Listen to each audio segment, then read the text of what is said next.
نستعين وعلى أمور الدنيا والدين والصلاة والسلام على أشرف الأنبياء والمرسلين سيدنا ومولانا محمد وعلى آله وأصحابه أجمعين أما بعد سبحانك لا فهم لنا إلا ما فهمتنا إنك أنت الجواد الكريم صدق الله العظيم.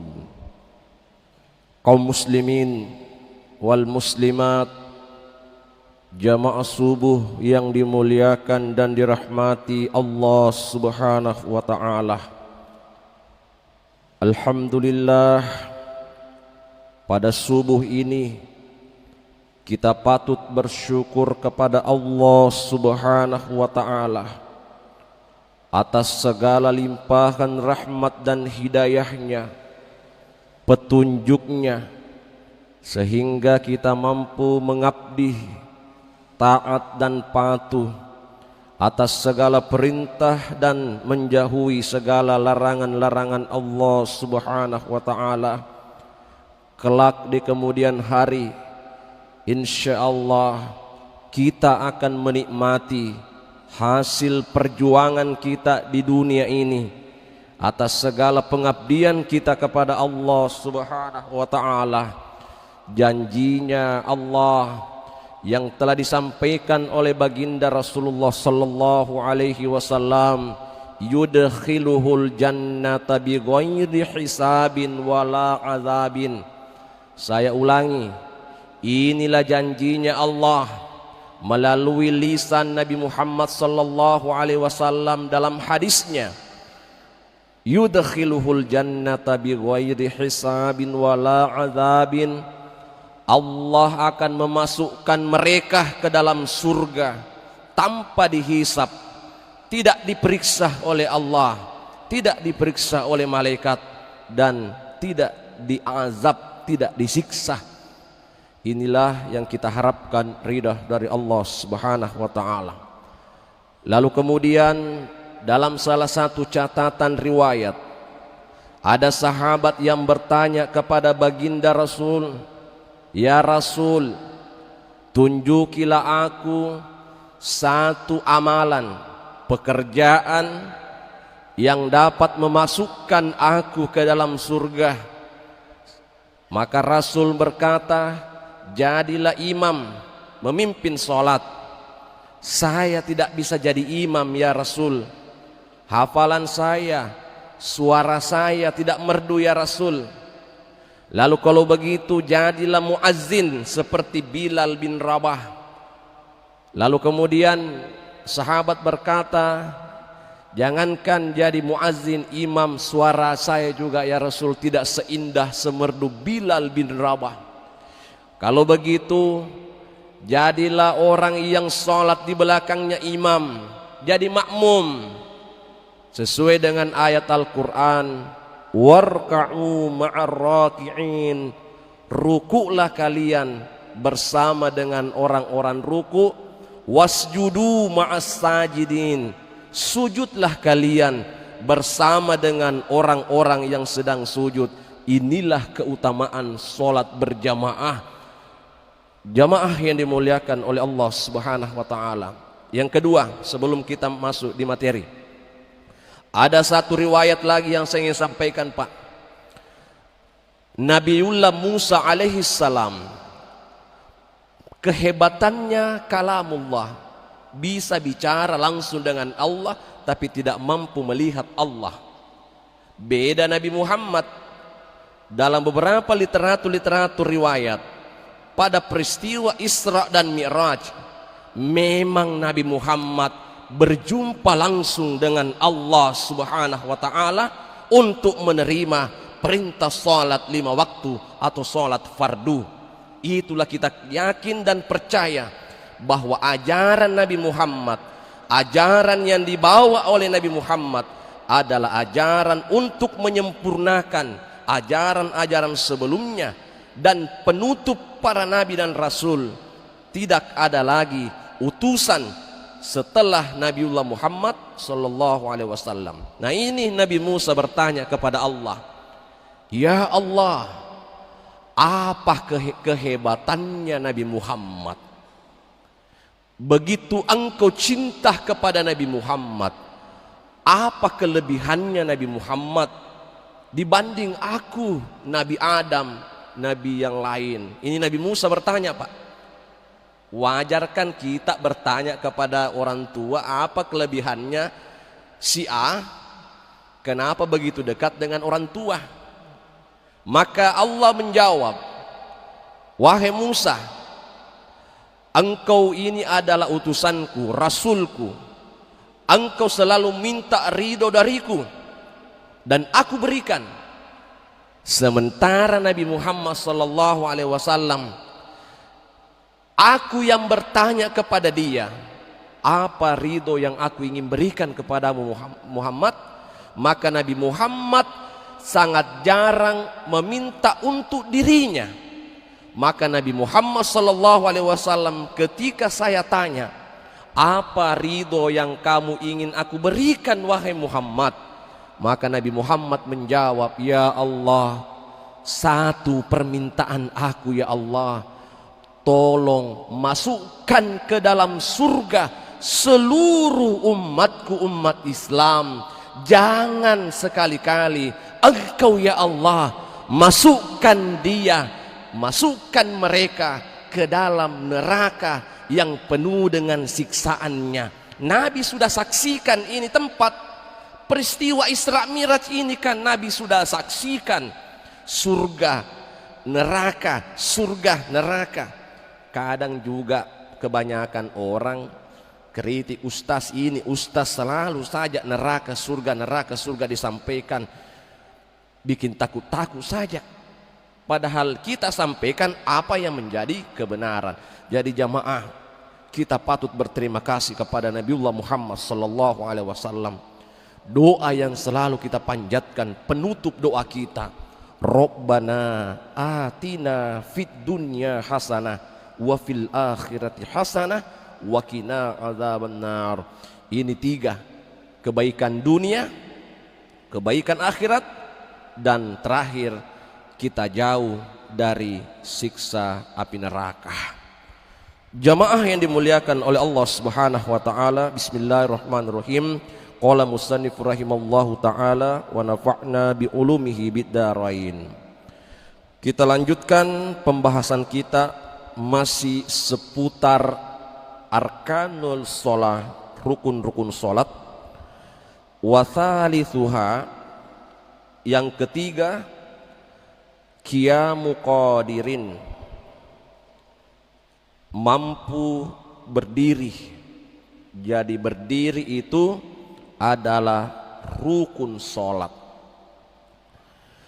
Alaihi binafsihi au bi ghairihi, baginya berdiri sendiri ya. Fi fardin, pada sholat fardu ya. Walau manzuran au mu'adan, atau sholat nazar.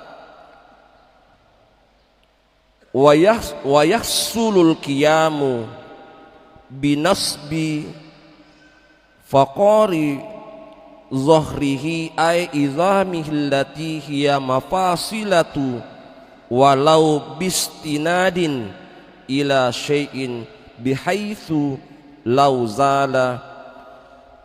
Pengarang kitab ini mengatakan bahwa berdiri sah apabila ruas-ruas tulang-tulang punggung ini tegak, tidak sengaja membungkuk, atau biasa saya sampaikan berdiri santai. Kan kadang orang agak kurang semangat, kayak berdirinya malas. Padahal rukun sholat itu berdiri Pak, tegak ya. Kecuali ada uzur, misalnya kalau orang tua yang sudah usia 60-70 tahun yang masih bisa berdiri tapi agak-agak sudah dipaksakan, makanya membungkuk, itu ada ar-rukhsah, dispensasi dari Allah.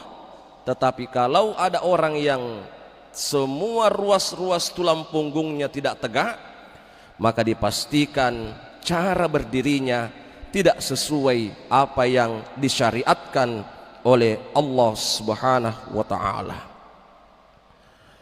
Lalu kemudian wa yukrahul istinadu la bin hina'in in kana aqraba ila aqallir ruku'i illam ya'jiz an tamamil intisabi.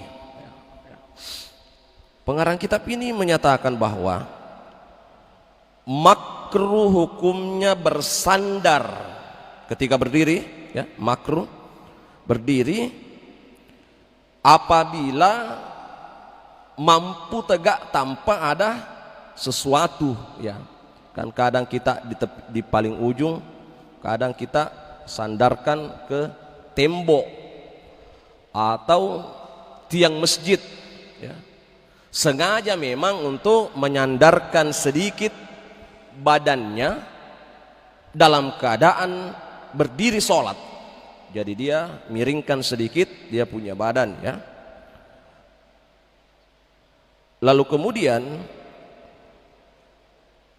tidak sah jika mampu tegak, ya. Ini sudah. Pengarang kitab juga mengatakan makruh hukumnya membungkuk, ya, apabila mampu tegak, ya, untuk berdiri. Lalu kemudian sholatun qaidan, ya, sholat dalam keadaan duduk, ya. Karakibi safinati khafa nahu dawarani ra'sin inqama. Sholat duduk, ya. Contoh orang yang sedang naik perahu yang khawatir kalau, ya, oleng, pusing.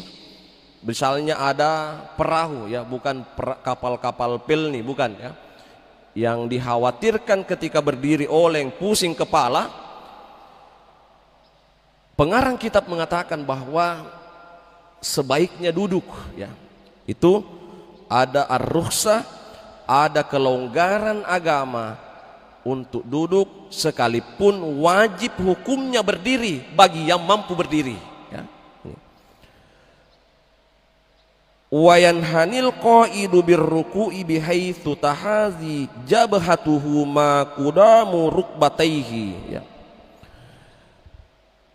Seseorang duduk saat sholat, ketika dia duduk, ya, ketika duduk ruku agar bungkuk sedikit, yang dimana kedua keningnya ini sejajar dengan ujungnya lututnya, ya. Misalnya saya duduk begini sholat, ketika dia ruku bungkukkan sedikit punggungnya, diperkirakan sejajar kedua keningnya ini dengan kedua lututnya. Ini cara-cara duduk dalam sholat. Jamaah yang dimuliakan oleh Allah Subhanahu wa taala. Jadi rukun yang ketiga ini adalah berdiri dalam sholat. Nah, sekarang kenapa berdiri diletakkan pada rukun ketiga, ya? Padahal orang mau sholat itu tentu berdiri dulu, ya. Berdiri kemudian membaca Al-Fatihah, ya. Wajib, ya. Kemudian membaca surah yang lain.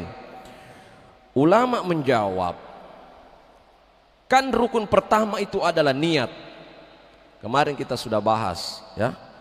Niat. Kemudian rukun kedua takbiratul ihram, yang ketiga adalah berdiri. Kenapa diletakkan pada rukun ketiga? Mestinya Rukun pertama sholat berdiri, niatkan bersamaan takbir dengan niat. Jadi pada saat kita buang takbir, di situ juga niat ya. Jadi Allahu Akbar, sementara posisi kedudukan berdiri ada pada posisi ketiga. Ulama menjawab begini, bahwa niat dan takbir itu semua orang mampu melakukannya, dia sakit atau sehat, ketika dia sholat mau duduk atau dia, semua mampu mengucapkan niat dan takbiratul ihram. Sementara berdiri ini tidak semua orang mampu berdiri sholat ya. Ada kalanya kita sakit atau uzur, usia sudah lanjut, maka dibantu dengan kursi ya. Makanya ini berdiri ada pengecualiannya, wajib berdiri Pak, terutama sholat wajib ya, itu wajib untuk berdiri. Yang kedua,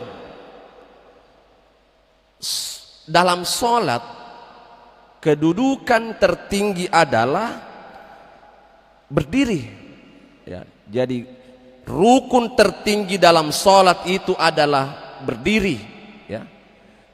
Setelah itu ruku ya. Kenapa? Karena dalam berdiri itu ada ummul kitab, ada surah Al-Fatihah yang kita baca. Makanya Nabi SAW bersabda, afdalu ummati min qiraatil Quran. Jadi Anas bin Malik menyampaikan, afdalul ibadati min ummati qiraatul Quran. Jadi sebaik-baik ibadah bagi umatku adalah membaca Al-Quran. Nah, sementara berdiri itu ayat Al-Quran yang dibaca, mulai dari Al-Fatihah dan surah yang lain ya. Nah, jamaah yang dimuliakan oleh Allah Subhanahu wa taala, ini menjadi catatan penting bagi saya dan kita semua. Betul bahwa ada hadis Nabi sallallahu alaihi wasallam, aqrabu ma yakunul abda min rabbih wa huwa sajid. Hambaku paling dekat dengan saya ketika sujud. Ini hadis.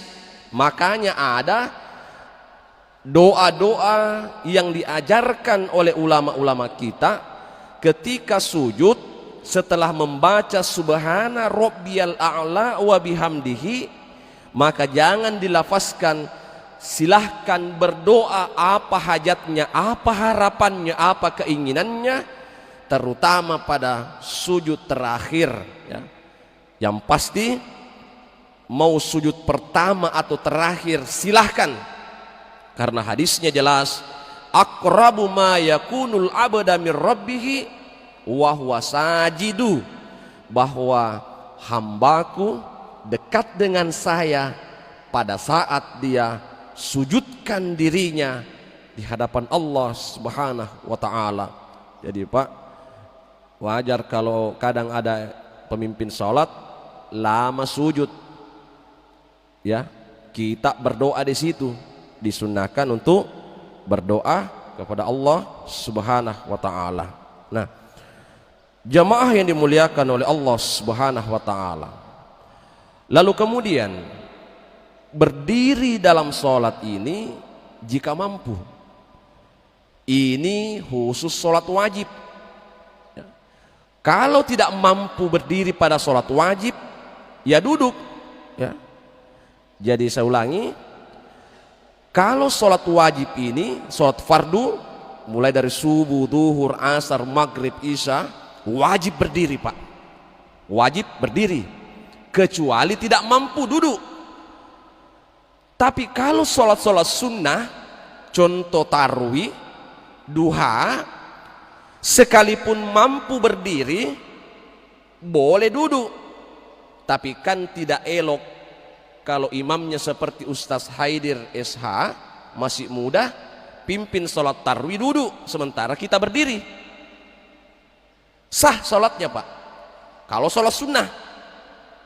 Tetapi kan tidak indah dan tidak afdal, bukan tidak sah, kecuali sholat fardu, sholat wajib. Kalau tidak mampu berdiri, ya duduk. Kalau sholat sunnah, mampu berdiri atau tidak, mau dia duduk pimpin sholat, dia mau duduk sholat jadi makmum, tidak ada masalah. Tapi kan jangan juga kelabui Allah. Kalau mampu berdiri tarwih, berdiri pak. Jangan mentang-mentang ini bacaan imam 1 juz 1 malam, duduk. Karena yang dihitung adalah bukan lamanya berdiri, tapi bacaannya yang dibaca imam. Bacaannya yang dibaca imam. Makanya ada pandangan yang mengatakan bahwa lamanya berdiri dalam sholat jauh lebih afdal daripada lama sujud. Di situ ya.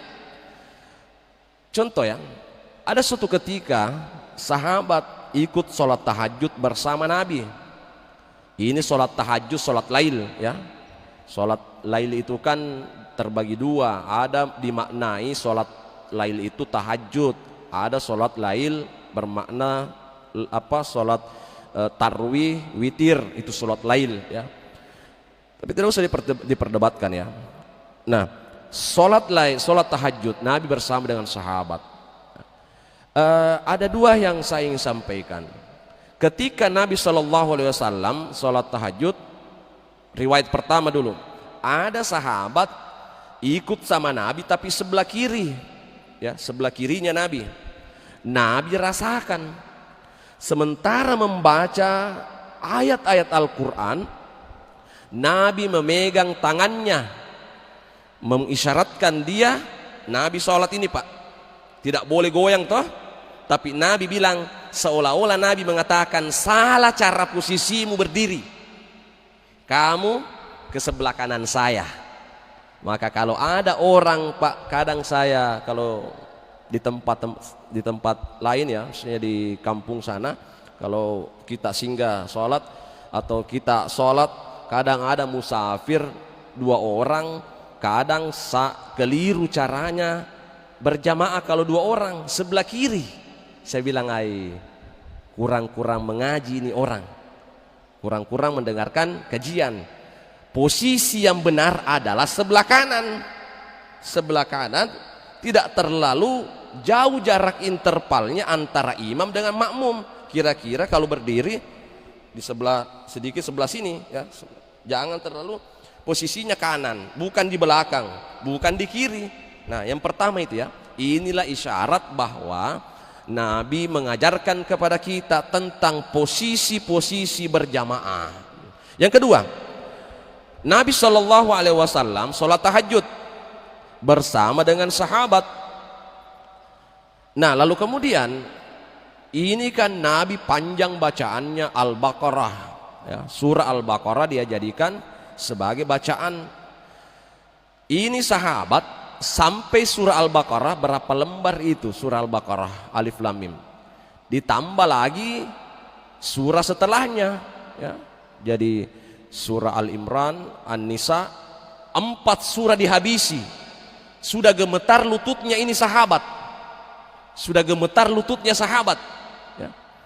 Ini pembelajaran kepada kita, kita mau surga, sementara kita ini kalau mau melihat sahabat-sahabat dulu luar biasa pak. Baru surah An-Naba dibaca pak imam, amma yatasa'alun, sampai habis subuh sudah menokok-nokok dalam hati. Iya mbok, tidak datang lagi berjamaah di masjid itu, lama sekali imamnya. Jangan begitu. Karena yang dinilai adalah bukan lamanya berdiri, tapi bacaannya yang panjang. Jadi kalau bacaan yang panjang otomatis lama berdiri. Nabi ini baca 4 surah. Surah pertama Al-Baqarah, surah kedua apalagi, kemudian An-Nisa, Al-Imran, dia habisi.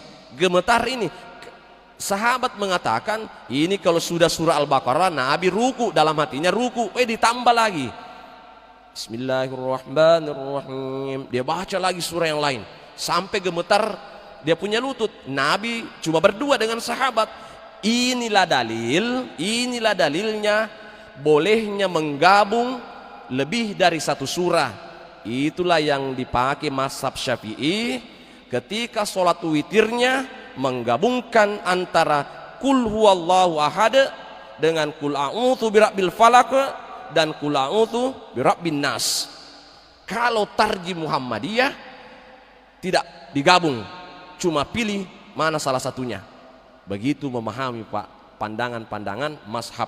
Jadi kalau kita ikut dengan tarwih Muhammadiyah, tidak ada gabungan surah seperti yang kita lakukan di sini. Trikul, kul huwallah, al-falaq, an-nas. Tarjih Muhammadiyah cuma memilih salah satu di antara surah ini. Nah, sementara kita memahami dalilnya ini, itu asbabul wurudnya sebuah hadis itu dilihat dari riwayat Nabi SAW sholat tahajud bersama dengan sahabatnya lama berdiri, lalu kemudian Nabi menggabungkan beberapa surah. Itulah yang dipakai mayoritas penganut mazhab Imam Syafi'i. Nah, jamaah yang dimuliakan oleh Allah Subhanahu wa taala, lalu kemudian Allah berfirman dalam Al-Quran surah Al-Mu'minun, wa qumu lillahi qanitin. Berdirilah kalian sholat karena Allah. Ini perintah Allah. Wa qumu lillahi qanitin. Berdirilah sholat karena Allah. Ini perintah ya. Nah, sekarang ada sahabat Nabi SAW bernama Imran bin Husain. Ini Imran bin Husain satu di antara 124.000 sahabat Nabi. Dalam beberapa catatan riwayat, jumlah sahabat Nabi itu 124.000. Satu di antaranya bernama Imran bin Husain. Imran bin Husain ini ada penyakitnya, sakit, mengidap penyakit yang susah sembuh.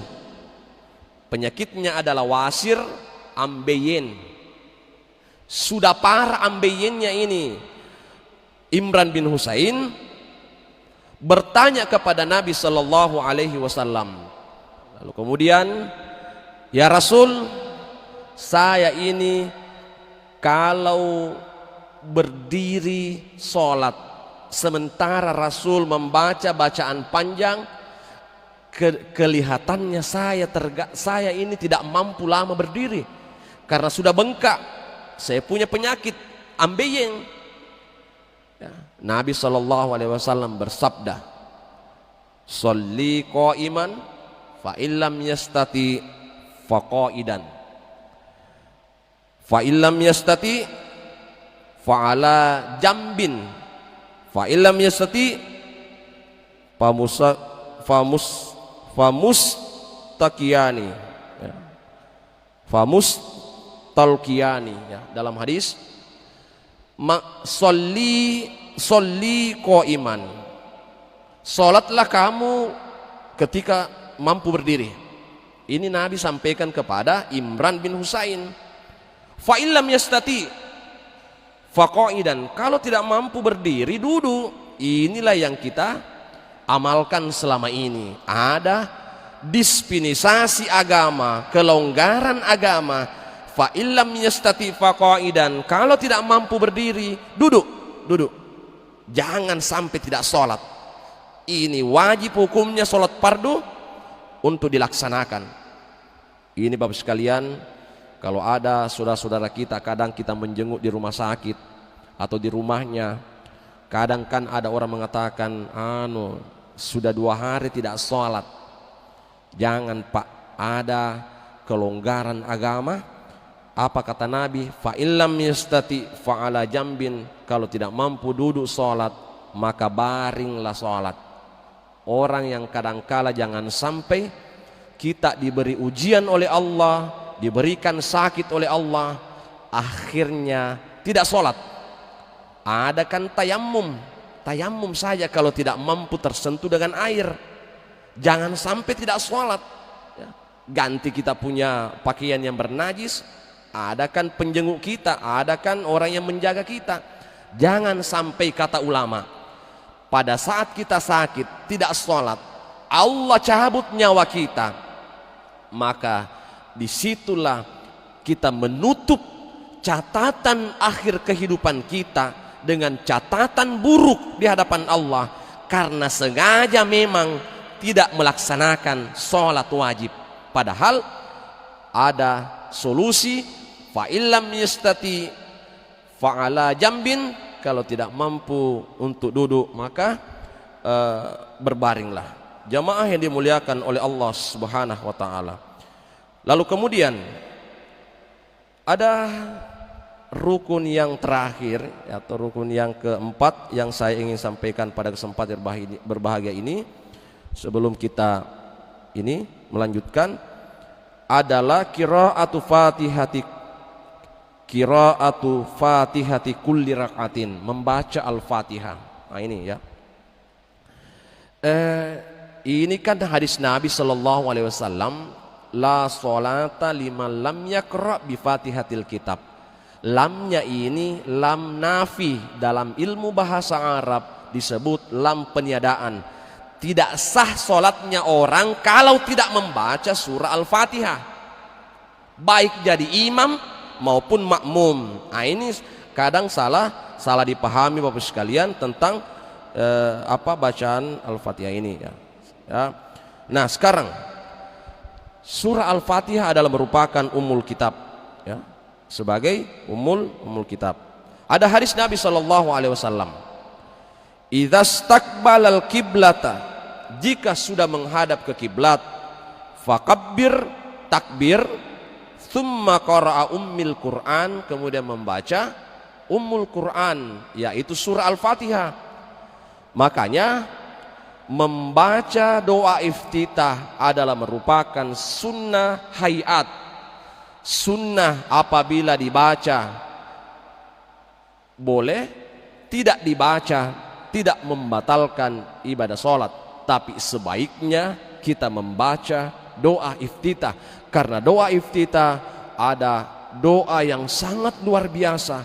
Ketika kita melafazkan inni wajjahtu wajhiya lillati fataras samawati wal ard hanifan musliman wa ma ana minal musyrikin, inna salati wa nusuki wa mahyaya wa mamati lillahi rabbil alamin. Allah senang kalau kita ini berharap-harap kepada Allah. Sesungguhnya salatku ya Allah, sesungguhnya ibadahku ya Allah, sesungguhnya hidupku dan matiku aku serahkan sepenuhnya kepadamu ya Allah. Kita menyerahkan diri kepada Allah Subhanahu wa taala. Nah, apa kata Rasul? Jika kamu menghadap ke kiblat, fakabbir, bukan takbir, Allahu Akbar. Summa qara ummil Qur'an, kemudian membaca Al-Fatihah sampai habis. Fi kulli rakaatin, setiap rakaat membaca Al-Fatihah. Nah, makanya sholat fardu atau sholat sunnah sangat-sangat diwajibkan membaca Al-Fatihah, karena berdasarkan hadis Nabi Sallallahu Alaihi Wasallam, la sholata liman lam yaqra bi fatihatil kitab. Yang terakhir yang saya ingin sampaikan pada kesempatan berbahagia ini, nah ada sedikit catatan yang saya ingin sampaikan berdasarkan pandangan ulama kita. Kan ada hadis Nabi Sallallahu Alaihi Wasallam mengatakan, idza ji'tumus shalah nahnu sujudun fasjudu wala yata'addu syai'a. Jika kalian mendatangi sholat sementara kami sujud, maka sujudlah, berarti kamu sudah masbuk. Makmum itu Pak ada dua. Makmum itu ada dua. Ada makmum muwafiq, makmum yang mendapati imam takbir, baca Al-Fatihah, kemudian baca surah, dia memang sudah ada lebih dulu di masjid. Ada juga makmum masbuk, makmum yang ketika masuk di masjid imam sudah baca innahu kana tawwaba atau lahu kufuwan ahad, Allahu Akbar, sudah ruku imam kita baru takbir Allahu Akbar. Nah ini ya. Lalu kemudian kalau ini ya tidak membaca Al-Fatihah. Jadi kalau ada ini yang pertama ya. Jadi kalau ada orang yang saya kira ini kan jamaah di sini jamaah yang sudah punya pengetahuan. Saya hanya menguatkan Pak. Jadi takbir Allahu Akbar, takbiratul ihram ya. Langsung ikuti imam. Ya. Atau pilihannya lagi begini. Ketika kita buang takbir ya, kita membaca menyempurnakan surah Al-Fatihah ya. Biarkan ini ternyata yang dihitung itu adalah rukunya imam. Ketika kita mendapati imam ruku berarti kita tidak masbuk. Nah ada catatan seperti ini Pak ya. Ketika misalnya kita ikut makmum kepada imam, tiba-tiba imam sudah mau ruku, kita baru ingat ternyata belum baca Al-Fatihah. Makanya ketika imam sudah mengatakan waladhdallin amin, maka ada kesempatan makmum untuk membaca Al-Fatihah. Kalau sekiranya makmum ini tiba-tiba lupa baca Al-Fatihah, kemudian imam sudah ruku, ini kan kita tidak masbuk ini Pak, kita dapati imam takbir ya, sama-sama kita sholat, beda yang masbuknya. Kita opsi pertama adalah kita biarkan imam ruku, i'tidal, sujud, kita masih membaca Al-Fatihah. Tapi pada saat imam sudah mau bangkit, ulama mengatakan jangan sampai imam itu angkat kepalanya sujud keduanya Allahu Akbar naik, berarti kita ini sudah masbuk, ini sudah tidak mendapati Al-Fatihahnya imam. Jadi makanya Bapak sekalian, sempurnakan Al-Fatihah. Nabi pernah menegur sahabat, dia kan ikut sama Nabi. Ini kan Nabi sudah ruku sujud, ternyata sahabat panjang sekali bacaannya Al-Fatihah ditambah lagi surah-surah yang lain. Dia biarkan Nabi bangkit dari sujudnya setelah sholat. Nanti kan Nabi lihat kenapa tidak mengikut. Dia bilang saya sempurnakan baca Al-Fatihah saya dan kemudian membaca ayat-ayat yang lain. Makanya Nabi menegur bahwa tidak seperti itu, cukuplah surah Al-Fatihah. Yang intinya jamaah begini, wajib membaca surah Al-Fatihah, baik makmum, imam, lebih-lebih imam kan sudah pasti baca, makmum kan setiap rakaat ya, sama dengan sholat duhur ya. Kalau kan kita sholat duhur tidak ada suara, sholat namanya sholat sir. Jadi kita baru membaca Maliki Yaumiddin, imam sudah ruku, sempurnakan dulu Al-Fatihahnya, jangan tergesa-gesa ya. Nah boleh juga opsi kedua, Malik Yaumiddin, imam sudah ruku, kita juga langsung ruku, bisa juga seperti itu. Itulah yang dimaksud imam yang menanggung baca Al-Fatihahnya makmum. Jadi opsi mau opsi pertama kita sempurnakan, misalnya sholat duhur sajalah ya, kita ambil contoh, kita sholat duhur, kita baru membaca Maliki Yaumiddin, Allahu Akbar, imam sudah ruku. Opsi pertama, sempurnakan Al-Fatihahnya, biarkan imam sujud, baru kita sujud juga. Sementara opsi kedua, kita baru melafazkan Maliki Yaumiddin, imam sudah ruku, tidak apa-apa kita juga langsung ruku, sekalipun Al-Fatihahnya ini tidak sempurna, karena hadis Nabi mengatakan bahwa imam yang menanggung Al-Fatihahnya makmum. Banyak orang salah kafrah, katanya imam yang menanggung dosanya makmum. Mana menanggung dosanya makmum? Menanggung Al-Fatihahnya makmum. Kan kita sudah astagfirullah, sudah assalamualaikum warahmatullahi wabarakatuh, Allahu Akbar. Itu menanggung Al-Fatihahnya makmum, bukan menanggung dosanya makmum. Jangan sampai kamu makmum beda-beda dosanya kita di sini. Iya kan? Ada orang yang berdosa pada orang tuanya, ada orang berdosa karena sogok menyogok, ada orang berdosa karena mungkin sering berbohong, atau ada orang berdosa membunuh. Ini juga dosa pembunuhan, ini bahaya Pak. Jangan sampai mantan narapidana tapi belum sempat sholat tobat, tiba-tiba baru 2 hari keluar dari penjara, membunuh lagi, lari, sembunyi, tapi ikut sholat berjamaah.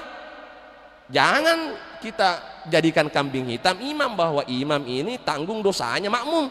Tidak mungkin lah menanggung al-fatihahnya makmum. Saya kira itu yang saya sampaikan. Insya Allah kita akan lanjutkan pengajian kita pada berikutnya. Kita tutup dengan doa. Amin ya rabbal alamin. Bismillahirrahmanirrahim. Alhamdulillahi rabbil alamin. Wa sallallahu ala sayyidina Muhammad wa ala alihi wa sahbihi wasallam. Allahumma ja'al jam'ana hadha jam'an marhuma wa tafarruqana min ba'dihi tafarruqan ma'suma. Allahumma inna nas'aluka salamatan fid dunya wal akhirah. Rabbana atina fid dunya hasanah wa fil akhirati hasanah wa qina adzabannar. Wa sallallahu ala sayyidina Muhammad wa ala alihi wa sahbihi ajma'in wa ala alihi wa sahbihi wasallam. Walhamdulillahi rabbil alamin. Al-Fatihah.